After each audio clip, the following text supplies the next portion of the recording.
Bom, ideias, elas são geralmente resultado de questionamentos. Elas geralmente, principalmente as ideias daquelas que a gente quer transformar numa solução, não é? Então, em geral, as ideias são resultados de questionamentos e, em geral, também resultados de problemas ou soluções que poderiam ser melhor. Você pode ter uma solução que você pode entregar com mais rapidez, uma solução que pode entregar de uma forma mais barata, em que você pode criar diferenciais. Ou seja, a partir do momento que você cria questionamentos, você começa a observar e questionar e a observar problemas, você tem ideias. São ideias de soluções, né? Se essas soluções forem valiosas, elas podem ser monetizadas, elas podem ser cobradas e, eventualmente, podem se transformar num produto. A gente pode usar um pouquinho de feeling, um pouquinho de experiência, um pouquinho de visão já de mercado que a gente tem, de experiências passadas, mas no final do dia nada vai substituir você testar a sua ideia. Nada vai substituir você colocar a sua ideia sob o crivo de um consumidor, de um cliente, que vai ditar para você se aquilo ali está funcionando ou se não está funcionando. Você precisa testar. E hoje tem muitas ferramentas para você testar, até de certa forma um pouco mais barata. A internet te possibilita testar ideias e testar hipóteses com muito mais clareza e rapidez e a um custo acessível. Então, o teste, o bom velho teste continua sendo a melhor coisa para validar uma ideia. Eu não tive assim experiência de um negócio que eu tenha aberto e não deu certo. Não tenho essa marca no meu currículo, mas eu tenho sim a marca de muitas ideias que não deram certo. As ideias são pequenos negócios dentro do próprio negócio que não funcionaram. Ideias que nem saíram do papel porque já antes mesmo de nascer já morreram. E outras que a gente até acreditou muito, testou e implementou, e produtos que não deram certo, estratégias que não funcionaram, tudo isso dentro do próprio projeto, né? A gente não pode ter medo de ousar, não pode ter medo de testar, não pode ter medo de querer inovar, porque alguma coisa não deu certo. Mas, afortunadamente, assim, nenhum grande projeto que eu tenha começado, ele acabou não dando certo. Eu tive uma que eu costumo dividir, foi em 1999, 4 anos depois que eu tinha fundado a WhatsApp. A gente já tinha cerca de 38 escolas em funcionamento e a gente quis implementar um novo canal de vendas, um novo modelo de vendas. Estava um pouco cansado daquele modelo anterior. Isso é um problema sério. Você, fica, às vezes, você tem que encontrar motivação na rotina, você tem que encontrar renovação na rotina e, às vezes, o empreendedor um pouco inexperiente se permite, às vezes, ficar de saco cheio de alguma coisa quando ele tem que ter a capacidade de se renovar, não por um ano, nem por 5, nem por 10, mas o tempo que for necessário. E eu criei ali um projeto de um novo canal de vendas, de um novo modelo de vendas, que foi um desastre. Foi um desastre e a gente teve até um prejuízo grande com aquilo, não o suficiente para... Não fomos feridos de morte, mas fomos feridos, né? E nos custou ali algum tempo e algum dinheiro para poder resolver aquele problema. Foi uma experiência que eu até narro com detalhes no meu livro, porque foi uma experiência bem ruim. E a gente aprendeu com aquilo, né? O principal ensinamento foi eu não posso me dar o direito de ficar de saco cheio de fazer aquilo que me trouxe até aqui. Eu tenho que me renovar, eu tenho que achar novas formas, eu tenho que me motivar, eu tenho que me automotivar. A brincadeira é que o empreendedor precisa ser autolimpante, não é? Ele não pode depender de uma ação externa para se motivar, ele tem que se automotivar, tem que gerenciar suas próprias emoções e não se dar o luxo de ficar de saco cheio de um processo que é repetitivo ao longo do tempo. Foi exatamente o que aconteceu comigo. Me permiti ficar de saco cheio, quis trocar com a motivação errada e aí foi um prejuízo interessante. Eu diria para você que a experiência da pandemia foi uma das experiências mais extraordinárias que eu vivi. Tanto extraordinariamente difícil, quanto o resultado final foi também bastante satisfatório. O que foi extraordinariamente difícil? Imagina uma operação de 420 escolas físicas, operadas 95% delas por franqueados, por terceiros, ou seja, são empreendedores que atuavam e atuam ainda na nossa rede, mas que foram impedidos de terem o seu negócio em funcionamento. Ou seja, o fechamento de uma escola inviabilizava por completo o negócio. Nem você era mais capaz de atender o cliente existente, quanto você não estava mais capacitado em captar e vender para novos clientes. Se você pensar que uma escola que oferece um serviço de 18 meses de duração, e se você considerar que você tem gente que entra já no meio, porque já tem um nivelamento, já é intermediário ou já é avançado, então você tem um tempo médio de permanência menos de um ano. Uma operação que tem clientes com tempo médio de permanência menor do que um ano, um LTV menor do que 12 meses, imagina o que representa para este tipo de operação ficar fechado 24 meses. É o fim de qualquer negócio com LTV de 12 meses. Se você tem um LTV de 12 meses, você vai ficar fechado por 24 meses, é o fim de qualquer negócio dessa natureza.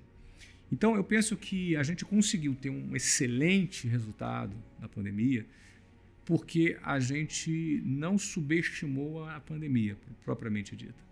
Quando começou e tudo fechou, o positivismo barato, deixa eu trocar a palavra porque eu posso ser injusto usando um pouquinho essa terminologia, mas eu vou dizer que é aquele otimismo que no fundo por trás é negação, porque às vezes a realidade ela é tão dura da gente acreditar que a gente prefere negá-la. A gente prefere acreditar que é outra coisa. Então, eu penso que o principal elemento que fez a gente conseguir virar e ter muito sucesso nesse período tão difícil é que já na primeira semana a gente considerou que a pandemia, a gente não ficaria fechado por menos de um ano. No primeiro momento. Embora eu tivesse apresentado para a minha rede, lá para os franqueados, a hipótese de 3 meses. Mas podendo se renovar. Aí quando chegou em 1 mês e meio, a gente falou, não vai ser 3, bota mais 3. Depois bota mais 3 e assim sucessivamente. Mas na minha cabeça, eu via que ela era muito difícil, depois de estar tudo fechado, esse negócio abrir em menos de um ano. E aí, quando você considera este cenário, você fala, peraí, 1 ano fechado, esse negócio não sobrevive? O que eu preciso fazer? A gente partiu para criar uma solução já considerando esse pior cenário. Então, nós trouxemos para a nossa rede uma hipótese, produtos online, nós trouxemos outra linha de produtos online, começando com o WhatsApp Online, depois o WhatsApp Live, depois o multiplataforma. A gente veio trazendo produtos, entregando para os nossos franqueados, considerando que no dia que voltar a abrir, você tem a tua escola, você tem um produto presencial, você pode abrir, mas enquanto você não abre, você tem esses produtos aqui. Então, você vai ter que pegar toda a tua operação, redirecionar para esses produtos. E esse trabalho é tão hercúleo que só faz quem entendeu que esse negócio não vai abrir. Quem acha que ele vai abrir em 1 mês, 2 meses, ele prefere esperar. Então, você trabalhar a hipótese de não ter 1 ano, de você ser obrigado a ficar fechado por 1 ano e convencer a tua rede inteira de que isso vai acontecer, esse foi o maior desafio. Porque teve gente que acreditou piamente e mergulhou. Esse, inclusive, ganhou muito dinheiro. Teve o cara que ficou, quer saber? Não sei, vou esperar para ver, vou pagar para ver. E pagou. Pagou caro, pagou. Mas também ele, quando viu, pagou e abraçou e sobreviveu. Agora tem um cara que não acreditou. Esse não sobreviveu, infelizmente. Então, assim, foi um trabalho realmente bem desafiante, mas ter agido rapidamente, ter agido de imediato, já considerando essa hipótese um pouco mais grave, foi o que nos deu capacidade de virar o jogo. Nós ampliamos o nosso escopo para empregabilidade. Então, a Wiser hoje a gente classifica como um hub de edtechs, com uma plataforma tecnológica já madura, robusta, com vários canais de vendas envolvidos, em que nós temos total interesse em ampliar esse hub para outras áreas que não apenas o inglês. Então, a gente sempre foi o inglês ali, né? O inglês tem a ver com empregabilidade. A pessoa que fala inglês, ela tem acesso a mais oportunidades de trabalho, ela tem acesso a salários que pagam até 62% mais. Então, já é um conteúdo que ajuda, né, o nosso aluno a se tornar mais empregável. A gente ampliou agora o escopo para outras áreas.